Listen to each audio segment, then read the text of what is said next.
Ladies and gentlemen, welcome back to Live from the Kill House. Solly here. Neil is here. Hello, Neil. Hey, just finished cleaning up the grill. It's quite a day. DJ Pie is here. Hello, DJ Pie. Hey, what's going on? What's going on? Happy to be here. Butthurt Randy is here. Hello, Mr. Butthurt. Hey, guys. Neil, did you guys get a noise violation? Yeah, man, you said you were coming. You were having a ball. I know. Yeah, it was raining. We had other plans. Sorry. All right. Well, DJ's cousin, his kid got messed up. What's long story? We'll get into it in a minute. We got the Sarge who's going to be on Bot Patrol tonight. You'll be hearing him pop in. We got guests lined up, some unexpected guests tonight. We're very much looking forward to tonight's show. And in honor of NBC and what we just witnessed, we're going to front load. Okay. All right. We're going to talk about, first of all, can you give us a quick ice update? Ice is holding strong. Honestly, Ice kind of looks like the rib look. That's what I was going to say. It's very apropos at the moment. They're both kinda, we're not out of it. We're not out of it. But it's getting a little watery. I don't think we sealed it last night with the clips, so the vacuum seal was off. But we also should bring to your attention that the Tundra 45. You may not know what I'm referring to, but when I say it's the iconic Yeti cooler, you know exactly what I'm talking about. You've seen them. It's the big cooler. It's perfect for the beach. It's durable. The ice retention. You know about the ice retention. We don't have to tell you about that. You can pick a myriad of colorways, including the Alpine Yellow. Looks amazing. The yellow's sick. Yeah, they've incredible stuff at Yeti.com. So a big shout out to Yeti. Continuing to sponsor. Only thing I'll say is that's the official cooler of the franchise. So you can't go wrong with the Tundra. Also, want to give a shout out to our friends at Roback. We got a lot of green going on here. Neil's got the gray hoodie going here, if you will. We've been wearing their gear for a while. They've been huge supporters of our show. Everywhere we go, we're seeing Roback. I see it in the airport. A lot of shout outs for Cooking with Daryl. Apparently, a lot of fellow Cooking with Daryl fans in the comments after I gave him a shout out last night. They got performance polos with incredible fit.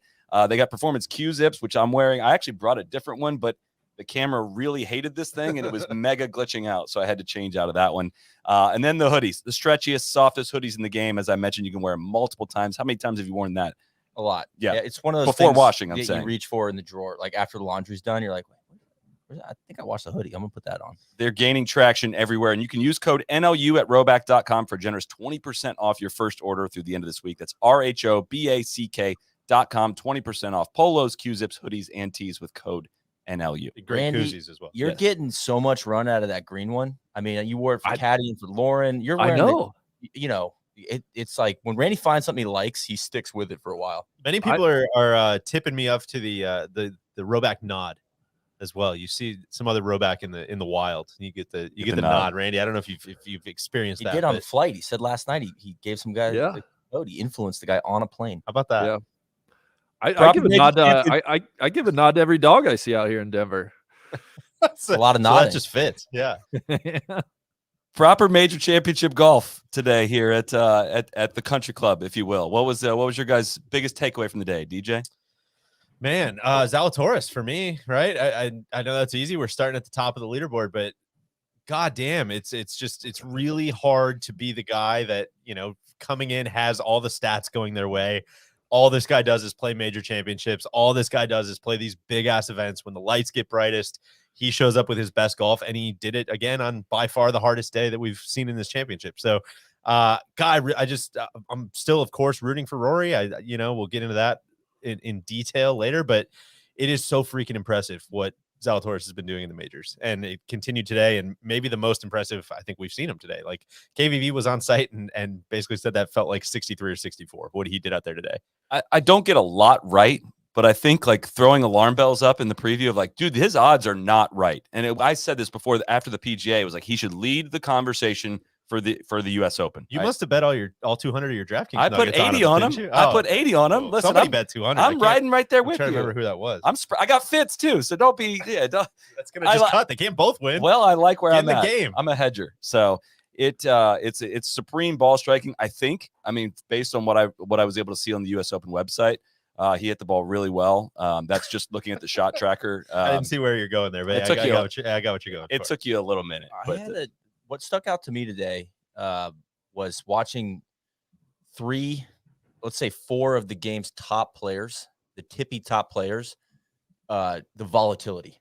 Watching Scheffler get to 6 under, and then, oh my God, he's at 1 under. Like, and it happened very suddenly. Rahm on the last hole. Like, I think the course held up really, really well. and almost lulled some of these guys into a false sense of security early in the round or kind of midway through the round, because the first 4 holes were tough as well. And then the minute they kind of relaxed, like Scheffler gets to the 11 tee and you could tell he was feeling it, and he just over the green and then just rattles off a double and 3 bogeys in a row, I think. And it's like, man, that changed quick. And I felt the same thing with Rahm on 18, and Rory was more of a slow bleed. We'll get to that later. Morikawa, though, same thing on the front 9. So say what you want about this setup, and I do not mean you, Randy. It's out there in terms of as soon as you make a mistake, you're going to pay a price. And like, it is out there for everyone. There's no cruise control. There's no, he's got it. There's nowhere to make a mistake coming in. I mean, Rahm, I would have thought was going to get it in the house. Boom, missed in the bunker, double bogey to finish. It's everywhere out there. And that's what I was going to say about Zalatoris, just reading some of his post-round quotes. It's so freaking impressive, again, that he's 25. And we've talked about this with Max before, where, you know, it took him a long time to do. Like, everybody says the cliche of, like, you got to really be patient in a major, and you don't have to fire at flags, and you gotta pick your spots. And then we talked about, like, we joked about the Max, the Pro 2.0, 3.0, all that stuff, where you actually have to experience it in real life, right? Like, you do have to get your doors blown off, and then you have to see the ball go through the hoop on, like, oh no, I can be patient, and I am going to be there on Saturday. I'm going to be there on Sunday. And Zalatoris, again, like, reading it this afternoon, he's like, no, I didn't fire at a single flag. Like, not one, even with wedges. And, you get some putts to go in, and, like, doing that for 72 holes has got to be so hard. And you saw it with Scotty a little bit, right? On 11, where he's trying to fly it to that back shelf and gets caught with a hand in the cookie jar. And then, it's almost like once it gets off the track, then you start pressing. You saw it with Rory.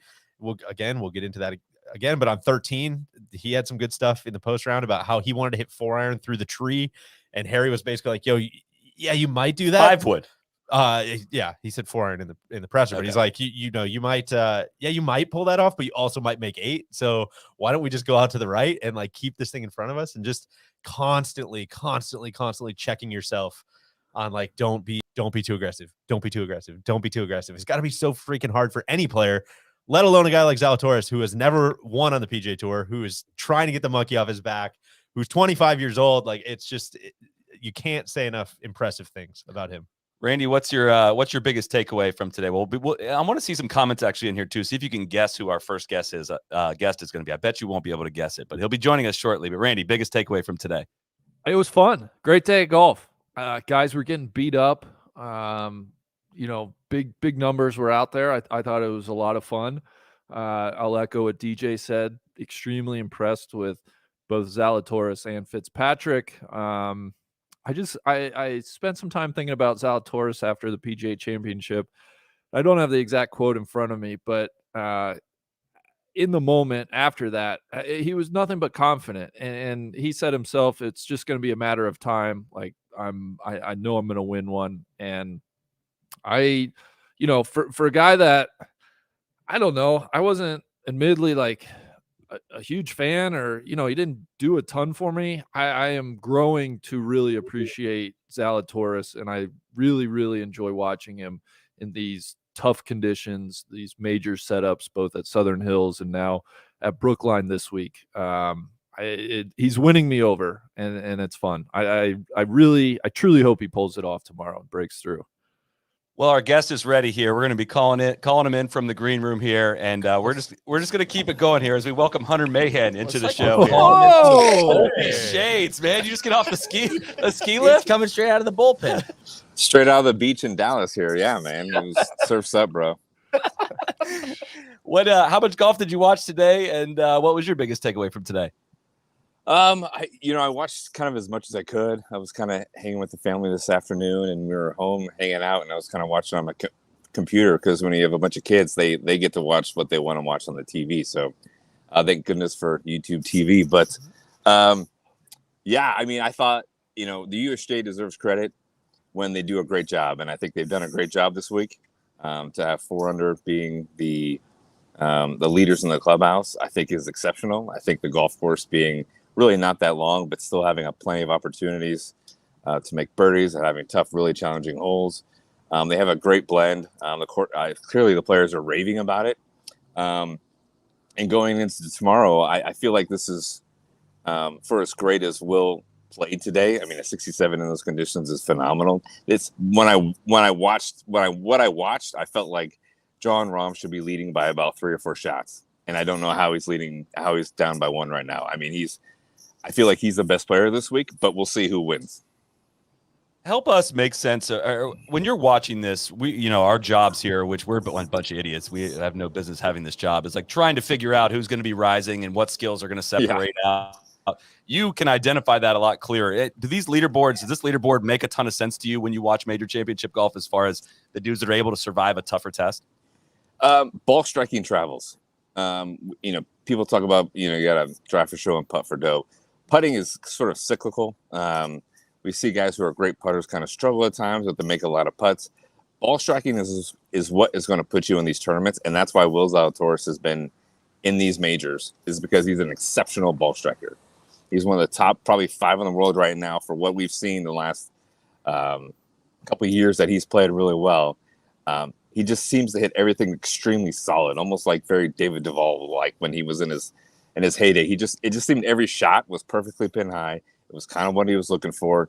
It seems like he never hits it out of he never hits any wayward shots. He's just always in play, and putting clearly has let him down. But the fact that he's been in all these majors in such a short amount of time tells you he's going to have to make a few to win, but ball striking is going to give you all those opportunities.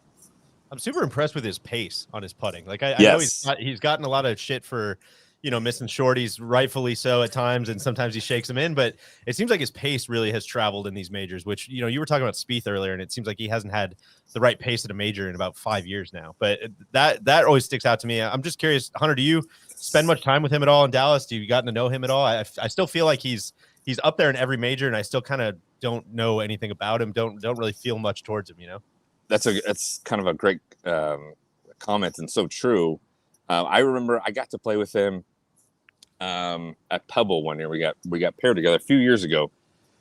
I met him. I think he had his Titleist bag in the Wake Forest. And I said, how's it going? Well, I knew he was from Dallas, and he said, I said, what year in school are you? And he's like, well, I just turned pro. And I think he turned pro after his like sophomore year, or he really, really early on. And I was so kind of confused. He said, well, there's so many guys coming out. My opportunities are going to be kind of tough. So I figured I'd just turn pro now. This is what I want to do. This is my life. And so I'm going to dedicate myself to that and sort of get after it and hopefully get some opportunities, and we'll see, what happens. But I mean, that was a few years ago. I mean, I think he's the epitome of someone who's all in on golf, and he's a complete grinder, and he's someone who really, really wants it. And he's turned himself into an extremely solid player who, I mean, we're just going to count down the seconds till he rolls off 3, 4, 5 wins, in a calendar year. So, Hunter, we were talking before about patience with the Open and how, Zalatoris is going for the middle of the green. He's not firing at flags. Yes. Do you feel like it's a lot different here than it is at a regular tour stop week to week? Did that take you a few years to learn when you were playing in the Open yourself? Like, how hard is it to be patient out there? Oh, it's an extremely strong mental grind. I mean, you really have to prepare yourself and understand sort of what you're walking into, and understand that pars are good, middle of the green. Let's be smart about where we're hitting our second shots and where we want our putts to come from. If we do miss a green, what kind of angles do we want our chips on? And you saw, it seemed like 11 was a perfect example of that today. It's 140 yards. It was a perfectly placed back pin for those sort of conditions. And you saw so many really smart, good players were hitting it 15 yards short of the green and allowing it to bounce up there. And then you saw a few guys get a little bit too aggressive and fly it over the green. And I mean, it was like an automatic double today. So you have to think so hard on every single hole and on every single shot. You can't just be super aggressive and just kind of fire at pins, knowing that the ball's going to hit and just stop there. I mean, it's a mental grind on every single shot. And you see that when these guys have 20 footers, and you can tell they're thinking, okay, I can see this going in, but if it misses the hole, am I going to have 6 feet left? I mean, John did that a few times today, where I felt like he was a little frustrated and he was trying to make something happen, and he hit it 6 feet by. Luckily, he made a lot of those. But I mean, it can happen so fast, and you can go, bogey, make a double here or there, and you feel like you feel like you lost 20 places and you're out of the tournament all of a sudden. What do you have? Do you have a good example that springs to mind of getting caught with your hand in the cookie jar at a U.S. Open and just kind of, not learning that lesson or just really, really kind of getting blown up? And along the same lines as that, I want to know what the worst or hardest or most diabolical or even unfair U.S. Open you've played in is. Oh, that was Oakmont when I think Anho won. I think so. I mean, I felt like was it a playoff? I think he won it like 5 or 6 over or something. I think I was like at 13 over, and finished like top 15. And I mean, we were playing, and it was like it just felt like there were no birdie holes, and you're like, I don't know where we're gonna make a birdie today. Like it just felt like it was impossible. And I remember I played, Marion, and I think we had driver on a par 3, and I think there's a clip of it somewhere on YouTube of me saying, what the hell is this? What are we doing out here, guys? Like, what's going on here?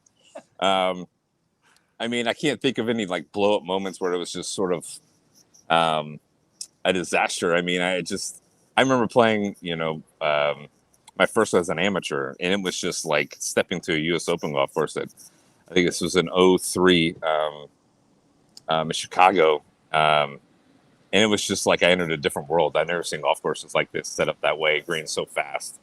And you're just looking at every putt thinking, I mean, how do I 2-putt this? I mean, it's just so I can't think of a moment where I kind of blew up, but I'm sure there were plenty of those, on those golf courses.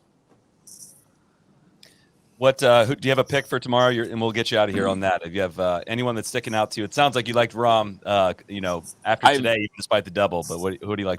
I've kind of liked Rahm all week. It just kind of feels like his time to win another major. I feel like we haven't seen the best of Jon Rahm in his golf. I don't see really too many weaknesses in his game. I think the only thing that holds him back sometimes, just kind of watching him on TV, is just his emotions get sort of the best of him, and they come out sort of in putts in certain situations. Because I think he's so good. He expects to hit better shots than the results you get sometime. Yes. And in the U.S. Open, yes. And then when you play the Opens and you play these majors, you're just not going to get the results that you want. Even though, there were so many times that it seemed like I saw him hit a shot and he just was so frustrated with the result. And that sort of carry over into some of his putts, and he slammed him too hard. I think when he just steps back, he's going to be furious after 18, but he has plenty of time to kind of cool down tomorrow and get after. I think he's played the best so far. I think he is the best player. But it's hard to count out a guy like Willie Z. I feel like he's just not going to do anything to hurt himself, and he'll be there all day. Oh, for crying out loud! I love watching Rahm, man. It's an emotional roller coaster. It is. I love it too. I love it too. He's so good. Like I said, we haven't seen the best of Jon Rahm, and I feel like he should be leading by 3 or 4 shots here. And I think he's the best player. I think he could easily run off 6-7 majors in his career. That's scary stuff. So, hey, thanks for being available on short notice, man. Great catching up. We need to have you back on the pod for another full app. You were an awesome guest here. I think a couple years ago now at this point. But it seems like it. Yeah. No, I love what you guys do. Keep it up. Thanks, man. Take care. Thanks, Hunter. Thank you. I should have let you get some questions in there, Randy, about U.S. Open setups and what you probably loved about the era that he played in. Mayhem, the freaking one-man thrill ride. He's the best, hot, really dilly. I love it. I feel like what did Randy need to say? What did he say? Yeah, I was 07. It was unfair. He said the Oakmont one. Oakmont, yeah. It was unfair. It's impossible. Like, what else has Randy got to add? I will say, and had we had more time with Hunter, this is what I would have maybe asked him, or at least said, was I'm not sure how much we need to be patting the USGA on the back. I think this week is more a reflection of Brookline just being a superior golf course and it producing a great championship, in my opinion, more so than like anything the USGA has done. Yeah, they chose to go to the course. We got to give them a shout out for that. And they set up the tees and they set up the pins and in charge of the greens. Let me put it this way, Randy. Like, I don't think that I think they could have pushed it harder the first 2 days, sure, but they haven't messed it up, to me, if that makes sense. Like, I think some of the, they clearly have a strategy of graduating the difficulty day over day, and you may disagree with the strategy, but I think they're executing the strategy. Would you agree with that? For sure. And we don't need to belabor it again, but I think that's where I take issue is I would like the strategy, like let's have a 4-day championship that's brutal, and they see it a different way. I think when Hunter talks about Oakmont and some of our past US Opens, that's kind of what we thought of as the US Open brand, right? Was just 4 grueling days of golf. And I don't think it's quite that anymore, which, agree to disagree. We gave you 24 hours to come up with a 36-hole U.S. Open setup that was to your liking. Did you manage to come up with one? Me? Yeah. Oakmont. What's the question? What do you? Maybe I don't understand. I'm saying like that's your dream U.S. Open as far as the first 2 days were perfect at Oakmont. Oh, he's trying to entrap you, Randy. He's Make a deposing you right now. Yeah. I don't know. Plead the fifth, Plead Randy. the fifth. He's I don't know deposing it you. yet. I don't know it yet. I'm just asking. I'm making sure. Senator, I don't know. I do not recall the first. He 2 rounds. mentioned Marion too, and I did look at this yesterday, so I know for a fact. I think one guy was under par, Mickelson, through 36 holes. I think it was 1 under. So it's been done before where there just aren't like 67s out there.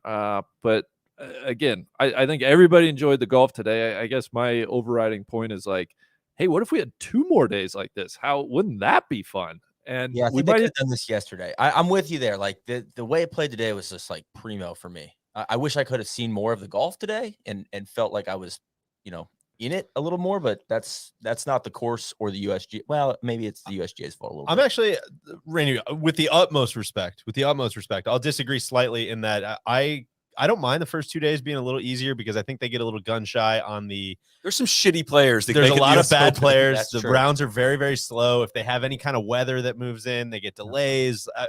I get that. I thought today was a blast. It was great to see guys make doubles and triples, and it was great to see guys have legit chances to make birdies if they hit great shots. We got the little coming in. boys out yesterday. Exactly. Right? The little boys and it were was weeded dogs out. only Yeah, today. Which, come on. They opened a couple of the kennels up there today. Yeah, they did. Oh, But that's the whole thing. Let's not give these little boys false hope. We all knew they were little boys. We all knew they were going away. that's what got come cut. on. They're out. They get them out of here. But you gave them their 2 days, No, you got to have some weaklings and some runts still in the field. When we come to the weekend, it can't be all dogs, right? It's got to It'll be be a bloodbath. Yeah, Otherwise. I mean, it'd be crazy. They need someone to gang up on. That's I- right. I- That's right. My last point on the setup, which I think we won't really see with this graduated difficulty, is there's just not as good of a chance anymore to see guys mentally break. And that is I would point to your boy Colin Morikawa, but that's another conversation. And if you saw the picture of Rory walking out of scoring today, I would say that he was pretty close to breaking today. But that's Rory the was problem. These embodiment guys, of Peaky Blinders. You weren't in France. these guys go through 1 round of this. I mean, talk to Johnny Miller, talk to Azinger. They used to have to do 4 days of this. It's Talk to Kurt crazy. Strange. I Talk just to don't know if Kurt- that's historically talk to accurate. Andy I really North. don't. I mean, that's come a bit of on. it might be a grass. No, those guys wanted it more back in the day. Trust me, man. play These with guys- Persimmons, man. Exactly. These, It's about the love of just- the game back then. Ah. Tell them how it was about the love of the game back then too, Big. These guys are getting catered to. It's gross. Let's have a 4-day psychological examination. That's what I want. Matt Fitzpatrick shoots a 2 under par 68 today, drives it over the road on 15. Is Fitzpatrick stunting on everybody right now? This Like, is completely? absurd. Yeah, it's outrageous. I think we might have to start some testing on the tour. You putting out a call? I don't know, man. Is he hanging with Victor Conti? I mean, the speed's unbelievable. It's crazy. I mean, good for him, but it's just jarring to see. He's the only guy that hit it over the road on 17? 15. As far as I can tell, they don't do a shot chart that you can actually see on there, but Fitzpatrick's tied for the lead at the U.S. Open while basically being neutral in putting for the week. He's plus 0.34 in putting. He's gaining a shitload around the greens, but gaining 3.5 off the tee and over 3 shots approaching the green, over 5 shots around the green. So basically he's chipping his ass off. Cross-handed. Yeah, Chipping cross-handed yes. as well. That's worth noting. Yes, he is leading the field in strokes gained around the green, cross-handed. God, I mean, it's awesome. I'm rooting for him. Like I'm enjoying when they have showed him. I think I saw him 3-putt the first green, and then we picked him up again on 14 or 15. Yeah, when he made the birdie on 14. So when they've shown him, it's been fun to watch, and it's just very jarring. And maybe this is like similar to what we do with a lot of people do with Abe Answer. it's like, oh God, the guy, chips and putts it so well. It's like, no, he really doesn't. He's a ball He's striker. a ball striker, right? But you're assuming that he chips and putts it because he's a little guy, right? We assume that maybe I've assumed that Fitzpatrick isn't long. Is this new? It's new. It's Okay. new this year. Thank you. All right. I'm just making sure I didn't miss this for the last 5 years. He was like 112th or something like that in ball speed last year, and he's 40th on the PGA Tour this year. Like over 5 mile an hour ball speed gain in average in a year. That's not insignificant. So I know you're a big stats guy. I don't know if you have this top of mind or if we need to reach out to Justin Ray, but could you tell me the last U.S. Open champion that was also a U.S. Amateur winner? No. That That also had braces, that also chipped cross-handed. that was Dig that up. That JB Weir tweeted that earlier. Actually, it was none of them. That also wore Skechers. Bryson, I think, is the last U.S. Amateur winner. I had to look it up, but Gotcha. before him, it's pretty bleak, man. I don't know who it would have been. And I mean, look, this is going to be pounded and pounded Tiger. and pounded into by us tomorrow. But this is pretty absurd that this is Oh, where dude, he won. it's Where he won the unbelievable. USAM. Like, It's come back awesome.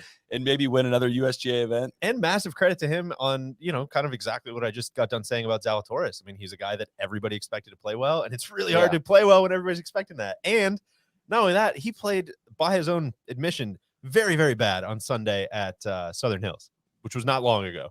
And to bounce back the next major and step up and take the 54-hole lead or tie of it's awesome, man. It's so impressive. Just I'm not gonna lie. I just looked up if Protivity was supplements. It's not. It's management consultant.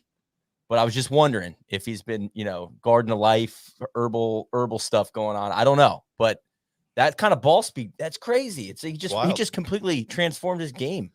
Yeah, I don't know if it's workout stuff. I don't know if He documented some swing changes on Instagram when it happened, and we've mentioned this several times on recap pods, just how often he's popped up. I don't listen. Okay, to no, it. that's fine. How often he's popped up Respectfully, yeah, no thanks.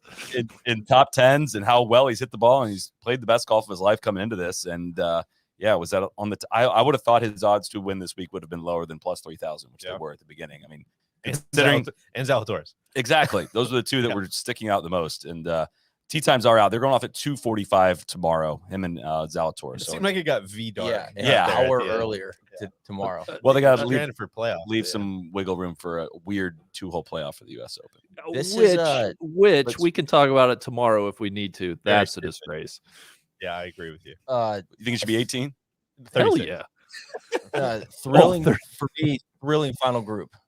Like I'm very interested to hell watch yeah. both these guys play. It's gonna be a lot of fun. Randy, let me just double check this here. You want an extra day of watching golf? You want an extra day? You want to go to Monday for a full playoff? Yeah, this is good golf. You know how much bad golf I have to watch? I think at least give really me an good extra day of good golf.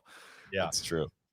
God, That's true. the Monday finishes had to be such a bad rating. Just throw everybody off, throw the networks off. For sure. Just Imagine awful. how much money it costs just to keep That's all what the I mean. trucks out and there. get the volunteers back Oh, out yeah. there scrambling for all that crap. That's got to be a tough business case for the Monday playoff. I hate. Was I kinda was feel like I Tiger should know this. Rocco the last? That's what I was Yeah. just gonna ask. Yeah. Is that the last playoff? Last one, God, that's ever. insane. which kind of makes sense, right? I mean, like let that one be the last one. No, that's great. I just mean like playoff in general. They haven't had the 2-hole playoff yet, right? Have Yeah. not. I want to give a shout out to our friends at Precision Pro Golf, the official rangefinder of NLU. The Precision Pro NX10 is here. If you haven't seen it yet, you need to. The first customizable rangefinder in golf, an interchangeable side plate and front plate, and you can personalize the look of your NX10 to fit your style with PPG's ever-growing collection of designs. My jaw dropped when I went to the Precision Pro site, went to the products, the NX10. You go right in there and you can do the no laying up or the strap design on it. It looks so good. It's incredible. Neil's got flames on his to express himself. It on the looks side. a little bit like the interstate rest stop It does. motif, It does. which I'm cool with. My jaw dropped, honestly, very, very earnest. My jaw dropped when I hit the button on the NX10 and it locked on. So to the point where I was like, that's way too quick. That can't be right. It's awesome. It feels like a really good tool. Yes. If that makes Yeah, like it it's got really some does. it's got some It's- substance and girth to it. it's I'm into it. Very, very good. Father's Day sale. You can save $20 on your NX10 from now through June 19th, which is tomorrow. They've got industry-leading customer service, free lifetime battery replacements, 30% trade-in program, and a warranty for each product. You will not find a better team to join. Again, that ends tomorrow, so hurry up on that and save $20 at precisionprogolf.com. Play with style and hit more greens with Precision Pro Golf. Randy, let's talk about Morikawa, should we? Would love to. What your opening statements, please. Yeah, was super keen to see how he played today. I think if I could just read into the record, I think you said, quote, we're going to learn a lot about Morikawa today. And I think we did. End quote. I think we did. It's Why don't not you tell good. the class what we learned. Yeah. Could be a dome golfer. You know, I think we had wondered about that. I wasn't ready to declare it, but man, he looked really bad today. Can't help but notice, you know, in tough conditions, he really wilted and went away. I you know, until the onus is now on him to prove that he can play in conditions. Because I think after today, I'm ready to admit he's a dome golfer, and that, you know, that's a giant red flag in my book. I hate it. I'm pissed off. I'm mad as hell. I didn't want it to go this way. If I may challenge that, Randy, the only thing I would say is, does he need to be a great golfer in conditions, or can he just rack up major wins when there's not conditions? I mean, does he get a little bit of a pass for winning 2 majors? And I know there wasn't a whole lot of shit that went into those, and the Open that he won was a very winless one, but of course, he gets some runway. Not just the majors, WGCs, you know, things of that nature. But a 2-time major champion at his, you know, we can't declare him dead just yet. No, but I think what today does is he's a lot more Rory McIlroy than he is, you know, somebody like Tiger Woods, or like a true generational talent that can win anywhere in all conditions. I think it's just disappointing. You know, I really wanted Morikawa to be that guy, and you know, it looks like maybe he's not. You know, I was very frustrated with the fact that we didn't see him at all from, I think, like basically the whole back 9 until 18. And I know you got to drop a guy from coverage because, it was and that brings me to my next point. Maybe you don't. No, that's my point is, like, it would be nice, like, if you could actually sink in and figure out what's going on. Yes, I feel like I'd have no idea why he shot 78 today. I have no idea why, no clue, and that bothers me. Like that's annoying, because you built him up as a storyline all morning and last night, and now I can't see any of it. There will be a Amsterdam section tonight. Believe me. Oh, believe me, there will be one. That was the worst golf telecast I've ever watched. There will be a Amsterdam. We will have that. I'm going to put that on the record right now. And it's not any commentator's fault, but that was a fucking disgrace. I think you're understating it, but we will get to that. I think it was one of the worst things I've ever watched on television. I don't want to, I don't want to squirm out of this. Please, you know, add to Colin. I want to own everything I need to own. So DJ or Solly. That's you know, cool. what am I missing or not conveying here? No, I think you're being too hard on yourself. I think Morikawa, these bad majors are going to happen. It's going to happen. And also, I think, you know, give him a little pass. I know it's very over talked about, but like clearly the swing's not there. He was not in good form coming in, and you know, probably faked it a little bit the first 2 days, but he's one of those dudes that kind of, when he's off, like he's still not at the what's the right way to say it? Like he's still not of the pedigree where like Rory or like Spieth or whatever, when you notice like, oh god, he shot 75, the world's over. Like he kind of toils in obscurity a little bit still, and he didn't do that today because he was in the lead going into today. Leave politics out of this, Cody. Man. Come on, stick to sports, Sarge. What are you doing? Get it out of here. God, come on, man. I'll say I saw enough that's good stuff out of Morikawa today to be like, God, he does make a shitload of sense for majors. Like he, you know, again, we didn't get to see this part where it went very wrong, but like pouring putts in the middle like he does, hitting at the center of a lot of greens, like very good success in majors is ahead for Morikawa. Of course. I strongly believe that. He's a good player. He's a very good player. It's always disappointing to me when, you know, we're all searching for the next big thing, the true generational talents, and you know, this was a big opportunity for him. Get 3/4 of the way to the Grand Slam. Tron's calling him Mr. Bigglesworth. I'm not really sure what he means by that. I think he also, I stand by everything we said, but I also think he might win 2 Masters. If that very well could. Now that it's a draw, he definitely could. Exactly. Well, we have guest number 2 for the night waiting in the green room here. And if you go ahead and bring him in here, Cody, he has been on site today at the Country Club. Oh, shit. Mr. Kevin Van Valkenburg from ESPN and ESPN.com. KVV, I know you haven't heard a lot of the show leading up to this point, but what are your big takeaways from what you saw today? Windy. It was fun out there, man. It was really, you could tell that some dudes just did not have it. They were pretending. Morikawa would be the top of that list. Hi guys. Well, Oh, it was it's maybe Andy. We're waving Andy's, at Andy in the Andy's background. photobombing you behind you. I already bombed their podcast earlier, so this is the second Precision Pro podcast that I've been bombing. So just so you know, yeah, I mean, as always, Kyle and I were drawn to Rory because why would we be drawn to anyone else? And so we got to see a lot of Rory up close. But man, it's a proper golf course, other than the TIO bullshit that was everywhere.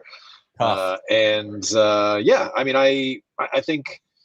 It's fun to watch guys get into trouble without like a bunch of kind of dumb hazards involved. Like there's no, water doesn't come into play a shit ton on this course, but it's just hard to like leave your golf ball in a safe spot. And so there's always kind of trouble lurking everywhere. Take me to the TIO on 18 because listen, we talk about this a lot, but it certainly seems like what's going to happen at least tomorrow is going to be the 72nd hole of a major championship.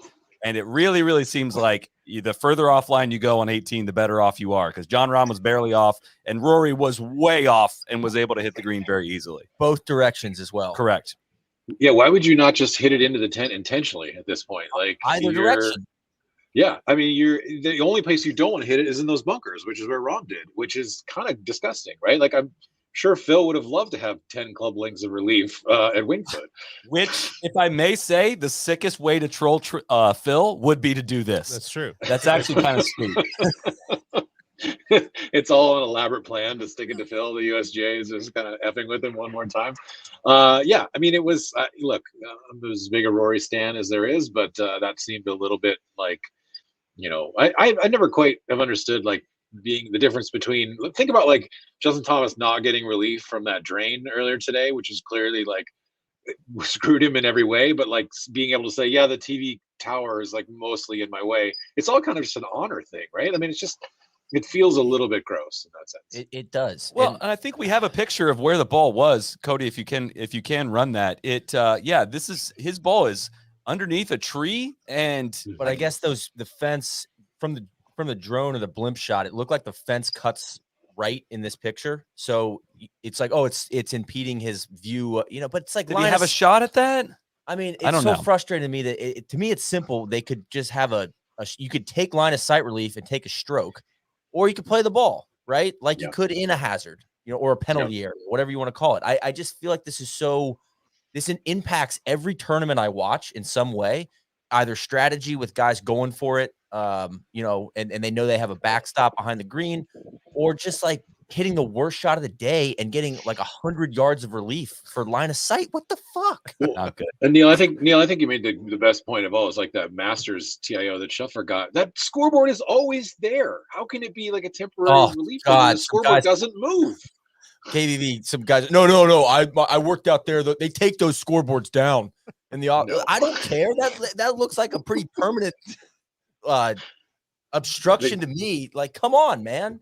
I'm with you. It's awful. What I think that there should be no relief except from casual water. That's my or that's maybe extreme take. This week it could have been a local rule where you either play it as it lies or you can shotgun a Fernando, and then okay, that's a good one. You can get line of sight relief, or do what the RNA does. They make you drop in like a really shitty drop area. Like they have special relief areas. They're like, here's what you get. Like this is what you get from this. If you hit a shitty shot, it should not be advantageous for you to get a drop. That seems like a simple thing. I hope the championship is not decided that way tomorrow, and it very, very, very well could be. What did you see out of Rory today? Is it the best or the worst 73 we've ever seen? It's one of the two, or maybe a mix of both. And follow up, can you quickly write a piece for ESPN about how he didn't want the smoke and he's not going to win tomorrow? Because that seems to be the only way we're going to get a W tomorrow. Too many multi-part questions. KVV doesn't like that. Yeah, I would love to crack that joke with him, but I'm not sure that he could quite follow the plot of like, yeah, I punked you and Justin Thomas, but it only worked with you at the PGA, and then Justin Thomas dunked on me. So, yeah, I think honestly it was super gritty. So I was thinking about this. Remember that stretch when Rory like just seemed like he was in full ejection mode at all U.S. Opens, like at Erin Hills, what was it, Oakmont? It was just bad. He was never even like he missed 3 straight cuts. Now he's like a pretty consistent, pretty gritty U.S. Open player. I mean, to be honest, from some of the spots where he was hitting it in, there's no way he should have shot 73 today, but he just kept sort of figuring it out and like how to get up and down from weird spots. Kyle and I got to see like a pretty cool sequence when I'm sure you didn't see this on TV because judging from my Twitter account, it was not, no one, the NBC had no clue that all this was going on, but on 13, he yanked it really far left with an iron. And we couldn't even believe it was Rory's ball. We thought for sure it had come from another hole. And so we were standing like right there, way left in the trees. We came over there and Rory's, 3 feet from us. He's talking through all his options with Harry. There's all these drunken idiot fans who are, you're going to do it, bro, Rory. It's so awesome, bud. Come on, bro. Those are Tron's the smartest fans in golf. Yeah, So, just really educated, laughing for layups. I mean, those are the best fans in golf. So there's like a tiny window. I'm not kidding. Like looks like this big, like maybe 70 feet in the air. And Rory's like wanting to hit 5-wood. He's taking out 5-wood and he's like going through the motions. And you can just, Harry's doing that thing that like Bones used to do. It's just like, oh, God, no. And he finally kind of convinces like, hey, just chip it out sideways, get up and down from there. We can make this. Rory kind of, fine, slumps his shoulders, pitches out sideways, hits an unbelievable approach to like a ridiculous pin that was on like a little shelf, makes a 10-footer for par, full on like fist pump, goes to the next tee, absolutely just annihilates his drive and is walking after it. And Harry's kind of like jogging a little bit behind it, and he was like right next to me, and I was like, wow. And he's like, yeah. I was like, good thing you talked about that one. And he's like, yeah, he wanted to hit 5-wood through that spot. Fuck me. Yeah, you never know where you're going to go with the accents, man. But you got range. It's incredible. Yeah. The guy next to me is shouting here saying I'm being too loud, so I gotta tone it down. Rory is never mind. Won't make a comment there. Rory's leading the field in putting to this point. He's gained 7.3 strokes on the field in putting and 8 1-putts on the back 9. Yes, it was unbelievable. Every time he thought he was dead, he was rolling one in. So. I'm so proud of him. He's still in this thing. He Yes. showed some grit, Randy. Came back, fell out of the bounce castle at the block party. And how was the block party today? It was we battled the elements. We had to take him to the garage for a little while. When he hit that bomb on 14, that's what the neighbor's kids started DJing for the party. The sun came back out. It was great. And then for a long time, it was one of those parties that like somebody I don't know that well is like showing me photos of their kid on their phone. I'm like, I should have stayed home.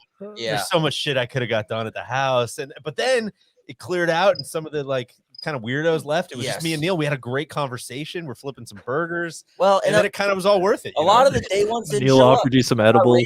I thought Randy was going to come. Like, some of my friends said they were going to come, and they just never showed up. I was there, brother. Yeah, no, man, and I appreciate that. guys, this was all day in the kill house. All day in the kill house. This is all I heard the entire day. Here's KVV. Here's what you should write about. When did we start giving Rory the congratulatory, when poopy in the potty treatment, my God, Rory, you shot a 73 on Saturday at the US Open. We're so proud of you. You hung in there. I mean, Jesus, is he not one of the best players in the world or not? Randy, come on. Randy, I'm glad you're here to hold us accountable. I mean, I know your standards are high, but I'm sometimes too susceptible to Rory's magic.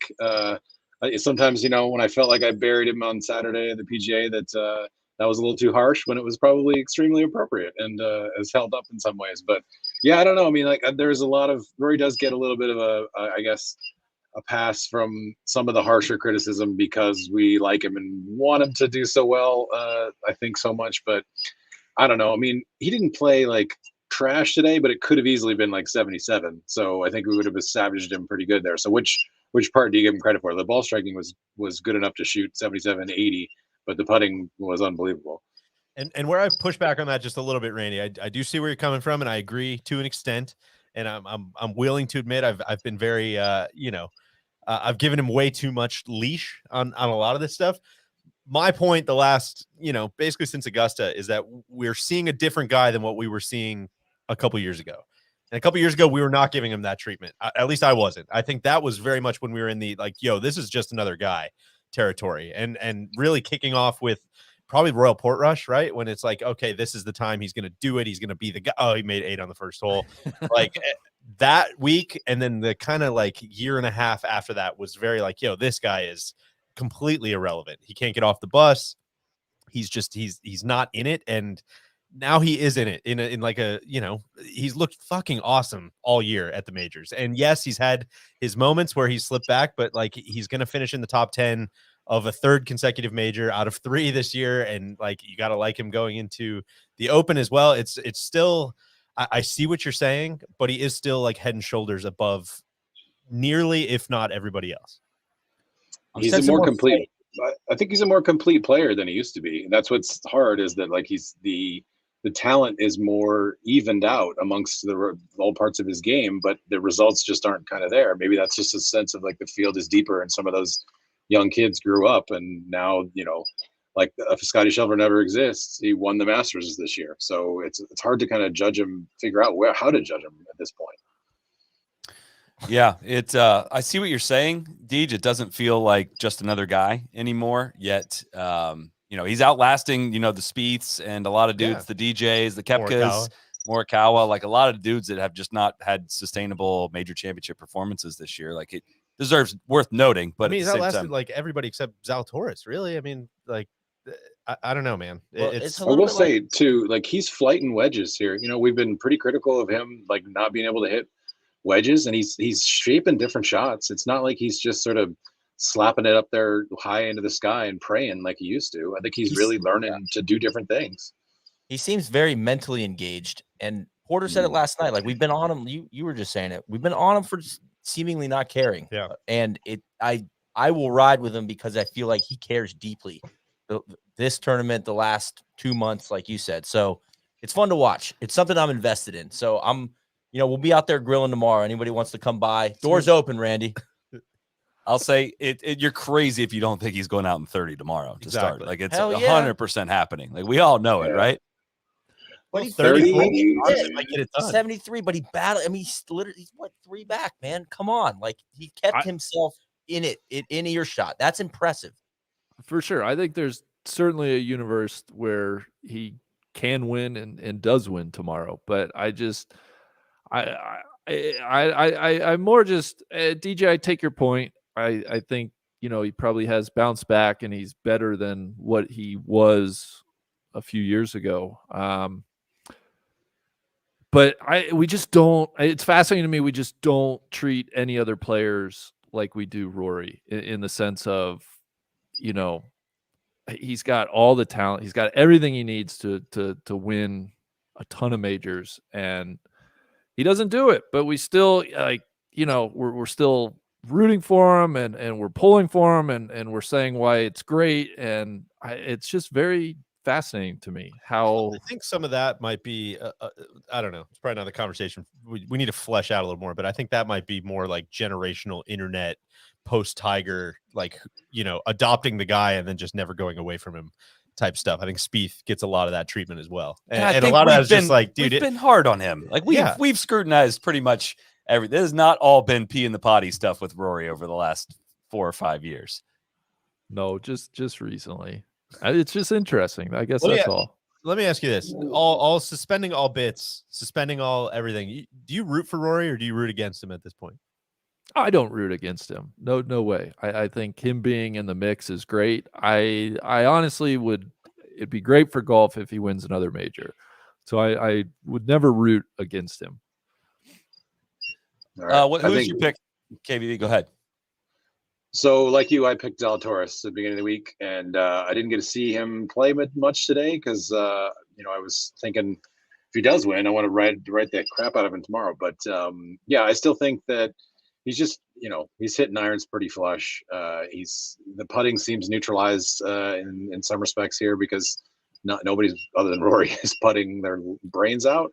And I'm just going to stick with it. I feel like he's got the game, and this is his moment when he can sort of close one off.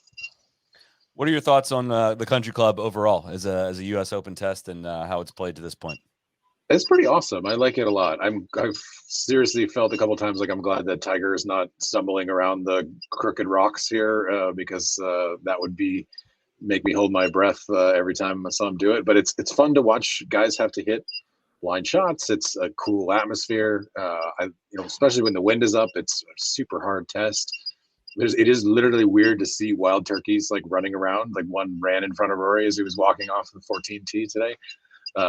It's just a cool spot. I mean, I don't think that the membership would want to have an Open come here as often as we might like, but I mean, I would love to see one here every 10 years or so. I think that'd be great. Great question from Blake Hall. Have you had a Fernando, KVV? I have not had a Fernando. I need to make that a priority for tomorrow. Let us know what you think. Overrated, underrated, properly rated. Please let us know. I will do a 100% Fernando test tomorrow. Leave my reviews in the comments. KVV, last question for me. I just curious how cool it is to see. I know you named one of your kids after Keegan Bradley. Seeing him in the second to last group tomorrow is got to be really, really cool, especially in Boston. Yeah, the Andy Johnson declared it an absolute disgrace when people were chanting Keegan's name here. Said it was like a low moment for him in the history of golf. I told him that if my daughter, who's just about to start ready to play USGA events, if she grows up and becomes a good golfer, that maybe the crowd can chant her name to kind of like equal out the universe here and sort of wash that from his memory. But I mean, honestly, like if Keegan got in the mix tomorrow, as much as Keegan has sort of annoyed us all, like it would be pretty fun theater. Like I don't see any scenario where Keegan could hold on, but maybe, it would be, how long has it been since we've had like an actual like hometown favorite in an event? It would be sort of a fun scenario. Not that Boston is particularly endearing. Not since Patrick Reed at the Masters. But my problem with Keegan is he's not explainable enough as a villain. Like every time it comes up, it's like, why do you not like Keegan? Like Reed and Bryson, it just makes so much sense. Like when it happens, everybody knows exactly why people don't like him. And I feel like the story's not been fully fleshed out. Maybe our fault as well. I would say I don't have any vitriol for Keegan, no, it's but kind it's of more a lazy hate. Well, but it's the nervous energy. You bring it in, you're like, this guy's he's not gonna make it. That's good theater for a long time. Yeah, that's good theater. Yeah. So I don't think I'm ready for a 2-time major winner, Keegan Bradley. But KVV, we'll let you get out of here. Thank you for calling in, man. And hope we get a great major championship Sunday. Greatly appreciate the time. Anytime, bud. See you, Kevin. Cheers. Yeah. Cheers. Cheese. Whatever I just said. Jeez. You just capitulated right there. Unbelievable. Scotty Scheffler. We haven't really talked a whole lot about him to this point. He holes out for Eagle. Keeping it real goes wrong. I saw a comment a while back said that Scotty's brother Muzone from the Wire, which I've been thinking about that for about 15 minutes. Like, maybe, That's good. Spoiler alert, doesn't end well for him. That's what I mean. That's an interesting take there, and I like it. Enormously weird round of golf. I mean, he eagles number 8 to get to 6 under, and like literally everyone, it's kind of like Bitcoin. When it hits 45K, it bounces off of it and falls. Everybody that hits -6 automatically falls down. I think that he's about the 3rd or 4th guy to hit that number and immediately retreated, which I think has made a really cool element of this thing. It's like no one is on cruise control. Bitcoin's down to 18,000. Dude's getting crushed. Oh my God. Scotty has one thing I've learned recently, now that he's been much more in the news and on the telecast, he has a low-key temper. Yes. That I didn't realize was there. Low-key, maybe a little Opus Dei even. Yes, like where they almost cut away whenever he's doing it, but he's like cutting away and he's just beating the shit out of some bunker. And you're like, whoa, don't cut away now. It's a little the Don Shula Dan Marino. Yeah, Jesus. Yeah. Golf tournament, man. Chill out, man. He's got that defense play. God damn it. I knew. Jesus. What? The putt on 18 felt significant to shoot. He's 2 back going into tomorrow, number 1 player in the world, and it seems like he's going to be a part of the storyline tomorrow. I'd be surprised. I'd be very surprised if he was not part of the story tomorrow. And credit to him, not poo-poo in the potty type of credit, but yeah, dude, it was wild to see what he did. He made a putt on 10 to kind of hang in there, and then played the next 4 and 5 over, and to not let it completely fall off the rails, and to end that way was. I'm with you. Very significant. Without doing anything crazy in that stretch. Like it was not horrific. It wasn't. Shot on 11 was bad. It was, but yeah, it was. But like that, I'm just saying, like I've really enjoyed that part of the country club. Is like it's all out there. Yeah. Like if you're rooting, if somebody gets up there and you're kind of rooting against them a little bit, I'm not saying I am. Or you're rooting for somebody else. Chances are that person's gonna give you something. Which is where, gun to my head, do I think Rory's going to win tomorrow? Probably not. No, I Hate don't. that. But just don't come to the party then. If I'm you don't just want to saying, be there, don't there's a come. gun against my head. I'll tell you that I think he's going to win, but like if someone's going to shoot me, that's not who I'm picking. But the point of that is like 7 people had the lead today, and he's what, 3 back, 4 back, 3 back? He's 3 back. Like a true Kevin Garnett, anything is possible Sure. out there. Oh, for sure. In a negative way. He's in it. I feel Yes. like Scheffler's had such a heater the last 2-3 months, last 6 months, let's say, and it felt like the kid that finally hit his head on the diving board, like doing gainers. He's been like fearless up till now. It's like, whoa, actually, that hurt. Like that can happen. Like it's like he's, like that shot over 11. It's like, now he's had so many chip-ins and all kinds of shit, and it's like, well, no, dude, you can't crack your head open doing that. Like, did that happen to you? That's so specific. Yeah. Dude, I'm the kid. Look, I got on a diving board for sure. Look at me. No, but little Come on, kids. Neil, do it My again. point being, little kids are fearless, and it could be diving board, snowboarding, whatever, and then you fall really hard, and it's like, I don't want to. I'm not having a good time anymore. I do want to at least mention Adam Hadwin sitting at T4 at 200 par. That was a sneaky 70 he shot today, allegedly. That's what the scorecard says. We will get to hamstring, don't you worry. Joel Damon. And well, good for Hadwin too. Just it's like being up there through 36, and you see that a lot with your MJ Duffys, your Callum Tarrant. Tarrant Callum. Damn it. But you see that with like they peak their head above the surface, and once they go down, you just never hear from them again. And Hadwin would have been very easy to do that, and hung, which he has not done at major championships. So great dude. I hope he hangs around. That would be very cool. And then Joel Damon playing in the final pairing did not have his day today. He shot a 4 over par 74, still sitting right there, tied with Rory, T7 going to the final round of the U.S. Open. A lot of these guys have a lot to play for tomorrow. That's not, I'm not saying Joel can't win. He definitely can, but looking at the card, he had a very difficult front 9 and then kept it between the mayo and mustard all the way in on the back with 10 straight pars to finish. Really impressive. When it probably got pretty sad back there with him and Morikawa. Like that shit is contagious. Not much crowd. Yo, man, stay over there. Like, stay away from me, man. And also, I mean, he mentioned it on the show. I went back and watched it last night, but the 3:45 tee time is a very real thing as well, right? I mean, that's so many hours to kill. He's clearly not been in this situation very many times. So 74, like, was that the score he was looking for? No, but could it have been a lot worse? I think it could have. And he hit it good today. He was positive off the tee, positive approach. He just putted poorly today. Lost his shot and a half on the greens. If he shoots, if he shoots 70 today or 72 instead of 74, he's sitting there at 1 back. He's 3 back going into tomorrow. That's insane. Yeah. That's totally in the mix. So, Cody, can you throw the odds up on the screen here? We're taking a look at the DK Sportsbook odds as we go into the final round. Will Zalatoris plus 300. Matt Fitzpatrick plus 330, Rahm plus 360, Scheffler plus 600, Rory plus 1,000, Keegan plus 1,400, Sam Burns plus 1,600, and Hadwin plus 2,200. God, Feel right? Rory 10-1 tomorrow makes for a really fun day. That's literally where he started the tournament at. This is exactly where he's supposed to be through 3 rounds. That's a fun day. Sit on the couch and watch tomorrow. You're nuts. You are nuts. But that's what I'm saying. It's 10-1. It's nice upside. Randy, you don't have to do something anything for me. crazy. Yeah, Come on. I two things, two reactions to those odds. One, Keegan at 14-1 is probably my favorite value, and what immense respect for Fitzpatrick and Zalatoris, being both favored ahead of a guy like Rahm. I think that's a ton of respect being bestowed upon those two.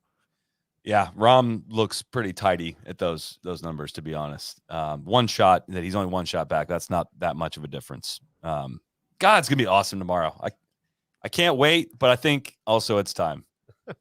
I think it's time. We've managed to go an hour into the show and keep the coverage takes to a minimum of what's possible. And Jeff Shackelford said it well on Twitter today. It's like it's a shame of what's happened to our national championship, and that's what I felt today. I thought it was like a total disgrace of what this championship. What happened? Did somebody cheat? It'd have been better.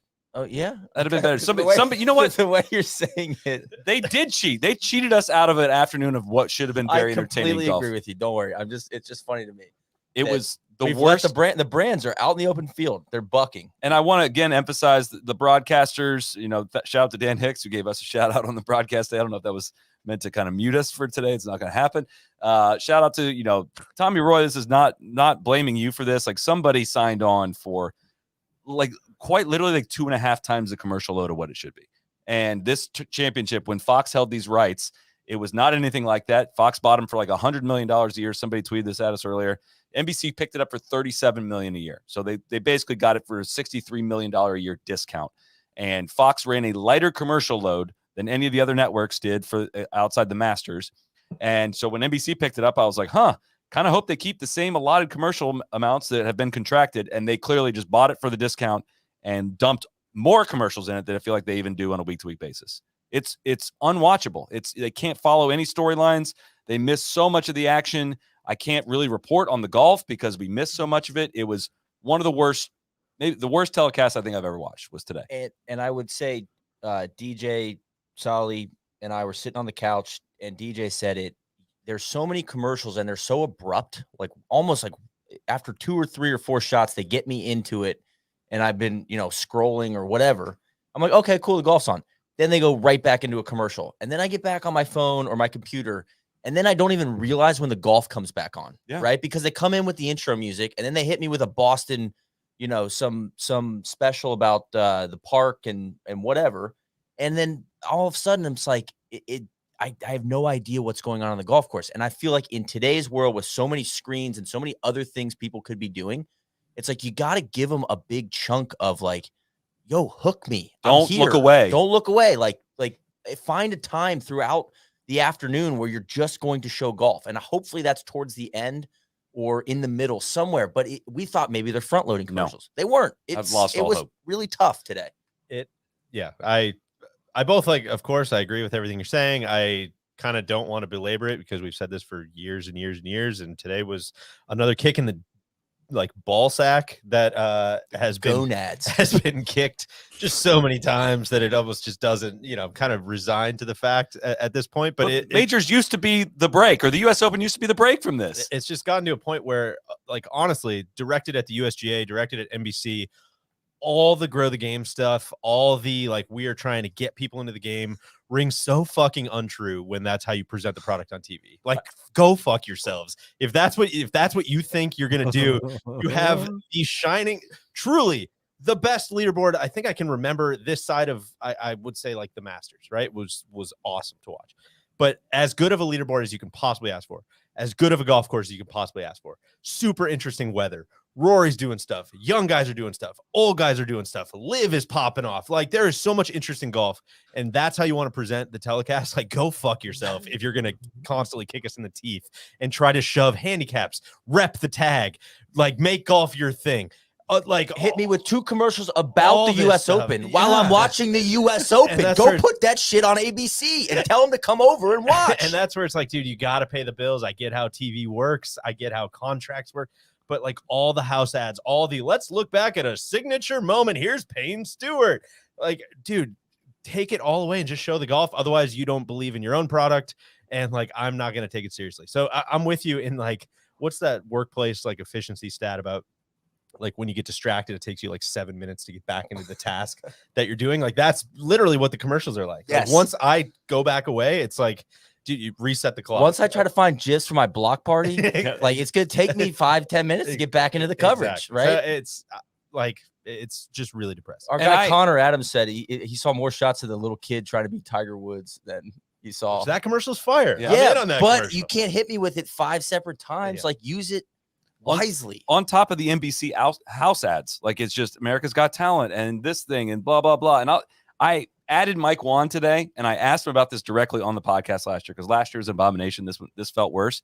And Mike Wan was just then taking over the CEO of the USGA. And I said, asked him basically about this product, the pride of your, organization is this product, is this telecast. What is your reaction to it? And he kind of said I need to get back and watch it. And, we'll look into the commercial that was really that bad. it's gotten worse somehow. So like fix this. Like this is a problem. This is an enormous problem. All anybody could talk about on social media today was how bad this was. And it's like supposed to be the best tournament. And it can't be if you treat it like that. It's mind numbing. Because it could be. It should be. It should be. All the ingredients are there. And you guys are you're not baking. You're robbing it right. us. Yeah. Like, how good did it feel once they did get into a groove? Great. I'm like, this is the best golf I've watched in so long. And there was a stretch finally, but they had too many stretches of commercial break, come in with some set, and they're always, it's like some hockey game just ended. So we have to do a big 30-second leaderboard update. It's like, no, man, we're in this already. Like nobody else is coming, right? Like everybody that's watching is watching. And if they just join, they're going to have to jump in with us. We showed 3 shots and then we go back into a commercial break. It's on the back 9. What are we doing? Anyway, what'd you ask, Randy? I forget what the question was. No, I love hearing you guys fired up. I think we should join together. You guys with the telecast, me with the setup, and let's build a coalition of the willing. That's right. But honestly, like with all that stuff said, it's funny how fired up I am for tomorrow. And that is like, I think I see where you're going with earlier, Randy. Like that is the biggest compliment to Brookline, right? Like the USGA, almost despite itself, has got me more fired up for a golf tournament than I've been in a really long time, despite the fact that they've like made most of the wrong decisions that they possibly could with like how it's presented. I do have one recommendation for the USGA. I feel like every commercial break there is a USGA commercial, and I get it. Like this is your showcase. You want to try to build your organization. I feel like it would be very easy for them to work in the join the USGA. Like if you want to throw graphics up on the screen while the golf is going on, or like totally grab a handicap. Like there's so many more creative ways that they could. Don't tempt them because they're just going to do that on top of the commercial. I know, mode. but it's everything. It's the you don't know how a ruling works in red stakes versus yellow stakes. Like, yo, I'll just fucking Google it. I'm not gonna pick that up from like, oh no, I was watching the US Open and I had my notepad there. So I wrote it down. I wrote down my 5 options. I ripped that piece of paper out. I laminated it. I put it in my golf bag, and now I'm on the golf course, ready to go through my options. Like, dude, it's just such a fundamental misunderstanding of how people consume their best product, and it is so much more about them trying to like, I don't want to say like push their agenda because that makes it sound conspiracy-ish, but it's them trying to push like all the ancillary shit through the packaging of like the thing that actually people want to be there for. Yes. And it's so fucking insulting and infuriating, and it is just such a like sand in the eyes when you're just trying to like sit down and have a nice relaxing time watching the best players on the best golf course. What was the Minions count today? Well, I did like literally got to a point at I think around 5 o'clock where I started counting like, are we going to see Joel Damon more? Or are we going to see the Minions more? And they kind of whipped it back. They showed Joel, I think because he fucked up number 8 and he rolled down the hill, so they showed him a couple times after that. But it's good stuff. And we saw 5.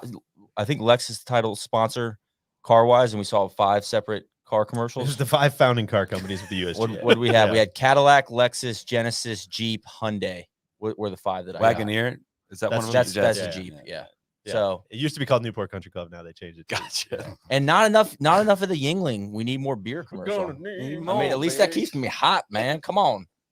And Randy's boy Keith Urban. We got a couple of those in today too. It's just honestly, man, if you want to own it and you want to be completely soulless about, we're just gonna push. You guys are the product. We're gonna just sell stuff to you all the time. Great. Like if you're upfront, it's almost like the live stuff. You want to be upfront, man. Cool. I guess I'll respect that a little bit more. But when you just get so high on all the other stuff and all the grow the game, and we're just this national championship is just going to really bring so many people in. It's like, dude, you cannot have it both ways, man. And you guys are the balance is so far off that it is like a joke, and it needs to be called out as such. That was cathartic. There's only one way to transition out of that topic. Talk about Rory a little more. Talk about Cash App. Hell yes. But with this segment, we are giving you cash. This segment brought to you by Cash App. I don't know why they don't just give cash to everybody who's watching. Yeah. Easiest way. It's literally not that hard. Throw a barcode, a QR code up there. Give it away, man. Easiest way to send, spend, and save and invest your money. You can request money from your friends when they owe you for drinks, your green fee, your bets, literally anything. You can use code No Laying Up when signing up. For Cash App, you get free $15, plus they set aside $10 for each sign up that goes to Youth on Course. You can buy Bitcoin at an extreme discount on there. You can invest in stocks with as little as $1. We're going to do it yet again. We are going to ask you to put your cash tag in the comments when you do it and give us your 3-word summary of today. Cody, we're going to carry on. You click on comments and throw them up there, and we'll tally up the dollars here at the end of the day. You're going to get paid out on Monday. When you win over the weekend, you win Friday or Saturday, you likely get paid out on Mondays, just for the record. So. Fitzpatrick bachelor party. Cody, I don't know if you can scroll back up, but if you could throw Lane Sharts' comment up there, that was going to be the one I was going to use as well, which is a moment ago. That's been used before, though. Has it? Yeah, we used it at the PGA, but we'll give it to him. Give Lane. We'll throw Lane is down on Bitcoin. I can promise you that. that. Lane needs a little. He needs a win. Lane also got on last night. He's out. Get Lane out of here. Watch yourself, Lane. You stink. What would you guys' 3 words be? I got one. Rom the Butcher. I don't know where this came from, Randy. I feel like you'll really dig this. Just a real vivid image popped into my head while we were watching Robbie. Just reminds me of like an old school butcher. I just picture him just sweaty, bloody, pissed off at the customers. Just working his ass off. You know I have the best meats in town. What are you talking about? You get out of my store. You want some Serranos or you want some Iberico? Huh? Just breaking down a whole goat by himself back there.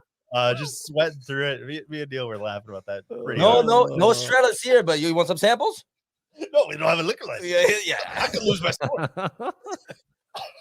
Butcher of Barica. It's good stuff. I don't know why it makes me laugh every time. I think Rom's 100% going to win tomorrow. I think Rom's probably going to win tomorrow. I think that makes a lot of sense. I don't have what are your 3 words for today? I mean, a moment ago was up there. I mean, probably Little Willie Z would be my 3 of the day. You know, I think that was what stuck. That's what stuck out. Yeah, along Fiesta things of that nature. I was gonna say along those lines, big boys only. Yeah. No little boys. Yeah, it is an awesome leaderboard. 0 little boys. Something along the lines of age 18 minimum. Abusing viewers' trust. That's like what the takeaway from today was. That was abuse. That felt like abuse. I was being held hostage today. I guess that's a really good one. Big Willie style. Viewer discretion advised on both this leaderboard for tomorrow and just us getting taken advantage of. It's not good. Randy, what do you got? Well, I guess you said big boys only. Yeah. Any other big moments from today that we missed or didn't cover? JT had a little drama around a sprinkler head earlier on in the day, which you gotta respect him playing the game the right way. That was great. I think he kind of invented that one a little bit too much. Like, it's a bad break, but it was also all other guys would have lied about it. JT can be a little whiny. We know that. You guys, I mean, in honor of TC, who's not here tonight, should we go down the leaderboard? I think we did that earlier. I kind of caught myugh of like you're going down. Were you going down the leaderboard? I was reading some scores just to read the name into the record. I know he's going to want us to say the 2 words. Nick Hardy he would be a lot closer to TC without the triple on 13. That was tough. He would be 1 back without that, which is a little scary. We would have had to save ourselves from the current draft king. I'd give it Seamus Power a shout out. Shot even par today. He's at 1 over T11. He seems to continue to show up in big tournaments in the top 20. Keep seeing his name. I was gonna say if your guys are following our DraftKings picks at all and you need something to root for, if you want TC to get knocked from his perch tomorrow, DJ did put all 200 of his nugs on Will Zalatoris to win the US Open. Right. All right. So this leads right into best thing I saw today. Cody, why don't you cue me up if you can for best thing I saw? And then we'll put a wrap on the Cash App game. Thank you to everyone that participated again this time around. We expect some cash if your comment came up on the screen, you're getting some cash in your Cash App on Monday. Best thing you saw today, Neil? Best thing I saw was it was from our Slack channel. And it was in relation to give a little context? Our DraftKings game. So Tron is backtracking, knowing that DJ might get him with the he put 200 nuggets on Will Zalatoris to win at 30 to 1. 30 to 1. So DJ is going to go from worst to first if Zalatoris wins. And so Tron's already kind of setting the tone of like, oh God, it's gonna Tron's be trying to work together. it's gonna be a glorious summer. It's gonna be like Sosa and McGuire. And then about, I don't know, 30 minutes later, Cody hit him with this picture of Sammy Sosa. Which if you're listening on the podcast, I know you can picture the photo. He's got the red cowboy hat on, the floral kind of Marty Robbins t-shirt, little polo tie. As you guys can understand, with all the commercials today, I just got a little slap happy with the butcher of Barica, and then this picture just wrecked me. So that. I wish I saw something better, but this is what I got tonight. Great question there from Fleaser Style 44. Randy, should Sammy Sosa be in the Hall of Fame? Hell no. He's such a cheat. Just love, dude couldn't stop using cork bats. Corked his bat, And corked his steroids. body, everything. Maybe Fitzpatrick's been hanging out with Sammy Sosa. Get some bat speed. 2 Chicago kids. That's right, man. Unbelievable. Randy, what do you got? Justin Ray tweeted today the scoring average jumped by over a stroke and a half from round 2 to round 3, the 4th highest such escalation. I like the word escalation in U.S. Open history. That's a great. That makes Peepaw happy. It was fun. Warmed my heart. That's good stuff. So I believe you. My best thing I saw today was Neil getting super worked up about coverage because it felt good to have a brother in arms and getting very frustrated with this. Mine was a tweet from Sean Zock. I know this is from golf.com. I know this is going to be tough if you're listening on the podcast, but if you can see it, I thought this tweet was unbelievable. Why does Stuart Hagestad look more like Adam Scott than Adam Scott does? Just really, really made me laugh. If you're listening on the pod, I would recommend looking up their 2 headshots. And I think RIP to Stu, our leader at one time is now 12 over after 79 today. Hate that. Any interesting pairings tomorrow? I'll just go through them real quick. If we're starting with the last one, Zalatoris and Fitzpatrick, and then we got Rahm and Keegan, Scotty Scheffler and Adam Hadwin, Rory and Sam Burns, Nick Hardy and Joel Damon, Gary Woodland and Denny McCarthy. Denny McCarthy had an incredible round. That was one of those I said, mark it when he finishes. I think I texted you guys like what's he going to be? He was T24 when he holed out on 18. He's now tied for 11th. Sheesh. Matthew Neesmith and Seamus Power at 134. Hayden Buckley and Aaron Wise. What happened to Aaron Wise at the end? I feel like I kind of missed that meltdown. Truly, who could say? Very much in that thing. Double on 13 and then all pars and then bogey on 18. Wow. Okay. And then Minwoo Lee and Sebastian Munoz, Hideki and DJ, Brian Harmon, Davis Riley, Colin Morikawa, Patrick Rogers, Spieth and Cantlay, JT, Cam Tringale, and then gets way back in there. God, I didn't even realize Cantlay made the cut. He did. How far back is too far back? God, that's such a great question. Great Randy. question. I think, What do you say? I think 1 under is too far back. I say that because under different circumstances, I think they would absolutely be in it. But the quality of player that is 2 under or better, I just don't see a 1 under leapfrogging that many guys. I said even That's last night. interesting. I'm going to go with even again tonight, just so I can still have hope with Rory. I'm with you. I feel like even yeah. No, you kind of got me second guessing a little bit, Randall. I don't know, but look at the firepower at 1 under. You got Sam Burns, Rory. But no matter the firepower, like nobody's going to go shoot 64 tomorrow. I mean, it's going to have to be. I think like 60 67 is an awesome round tomorrow. One of those guys could shoot 66. They go 4 under, and the Maybe. leaders, like, that's like, look at the scores today, man. Like, there's nothing. Adam Hadwin, 66 would what tie the best round of the week? yeah, 66 from And Hadwin. it was incredibly on soft Thursday. on Thursday, Friday, and it's only going to get firmer. It's going to be a little more wind tomorrow, or not more wind, but there'll be a little wind tomorrow. I'm going way further back. I think +3 is too far back. I think like Whoa. +2. There's so many What? doubles. +2. If Morikawa shoots 65 tomorrow, I think he has a chance. Well, And I yeah, but can. I mean, if Stewart shoots 54, he's in it. Like, what? Come on, That's not the same thing. Matt Fisher's asking a question. What's the winning number? I think it's 5 under. It's amazing. It was over under was 3.5 coming into the week. I know, which is crazy. Which is that it was so Very spot on. I just don't know what they're going to do with the setup yet. I mean, I don't know how far they're going to push it. Usually Saturday they push it pretty good. Sunday you have a little, some interesting wrinkles, and it's not as hard. So God.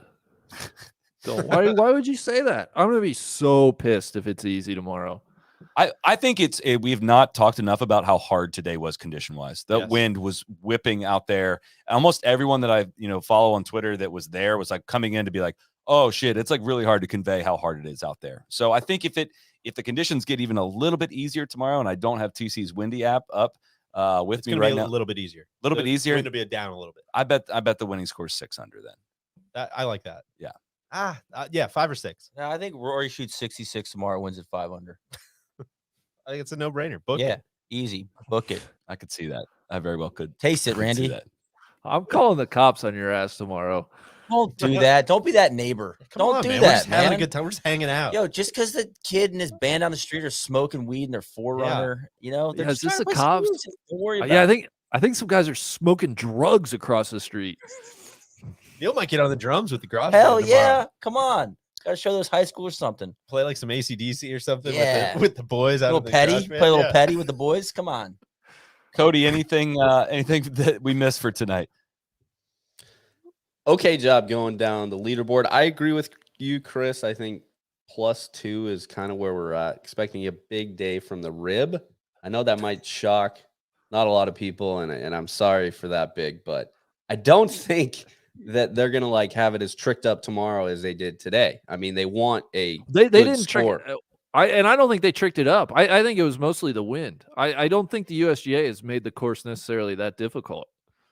If they put water on it tonight, everybody should lose their jobs. That is a massive disgrace. Cody, Listen, come on over to the block party, though. You're According to expecting big the things email, out of- they're putting water on it. And there's a decent chance of rain overnight too. No, thanks. Good Cody, night. come on over around noon tomorrow, and we'll start grilling out. We'll get everything ready to go. Bring the girls over. We'll get the slip and slide out. Come on, man. Bring your red cowboy hat. Hell Cody. yeah. I know you got it in Puerto Rico when you got married. You wore that same outfit as Mr. Sosa. I mean, yeah, as you're kind of saying that, a little softer golf course, 3 back, feels a little ribby. Let's You go. throw it, and I think you had some ribs from Rom's Butcher Shop that you were gonna throw. Finger looking good. We're gonna throw them on the smoker. We got to get out there. Oh, you early want tomorrow. ribs? You want ribs? You don't have the best ribs in town. Come on. I'm glad these two make each other laugh. I really am glad that they do. You come in here, you never pay. We don't do credit here. I'm finished with you. No, I'm done. You said my meats are bad. You're out. I Right. saw that thing that you tweeted. That's All it. right. That's a wrap on tonight's show. Thank you, everyone, for tuning in. We'll see you back here for a recap tomorrow night. Cheers.